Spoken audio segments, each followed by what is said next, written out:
మనిషికి అందాన్నిచ్చేవి రెండే రెండు. ఒకటి జుట్టు, రెండవది మన చిరునవ్వు. సో జుట్టు అనేది మన శరీరంలో ఒక డెడ్ సెల్. దీనిలో lipids, water, zinc, iron, copper వంటి మినరల్స్ ఉంటాయి.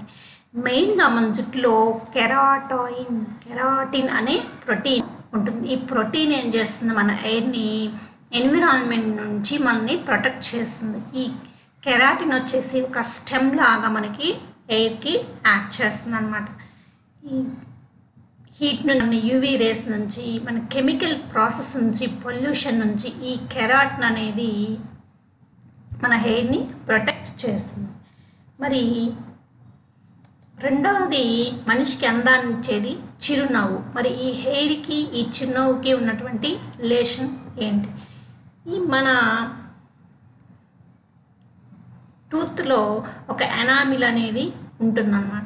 ఇది మన బాడీలో వచ్చేసి స్ట్రాంగెస్ట్ మెటీరియల్. బోన్స్ కన్నా కానీ మన బాడీలో ఉన్నటువంటి స్ట్రాంగెస్ట్ సబ్స్టెన్స్ ఏంటయ్యా అంటే అది మన టీత్లో ఒక ఎనామిల్ అనేది ఉంటుంది. ఈ ఎనామిల్ వచ్చేసి 95% కాల్షియం తోటి మేడ్ అవుతుంది.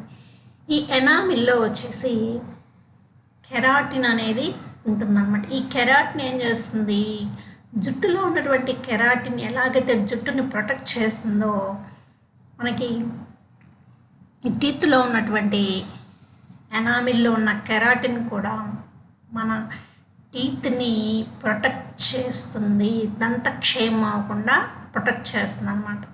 మనము బోన్స్ ఇరిగిన, స్కిన్ ఏమైనా డ్యామేజ్ అయినా మళ్ళీ మనకి రీగ్రోత్ అనేది జరుగుతుంది. మన బాడీలో రీగ్రోత్ లేని సబ్స్టెన్స్ వచ్చేసి మన టీత్.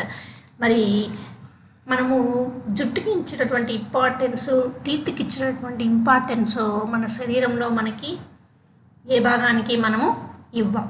మరి లండన్లోని కింగ్స్ కాలేజ్ చెందినటువంటి శాస్త్రవేత్తలు మన జుట్టులోని కెరాటిన్ని ఉపయోగించి టీత్ ఎనామిల్ని ప్రొటెక్ట్ చేసేటటువంటి ఒక జెల్ని తయారు చేశారనమాట. ఫ్యూచర్లో వచ్చేసి ఈ జెల్ని మనము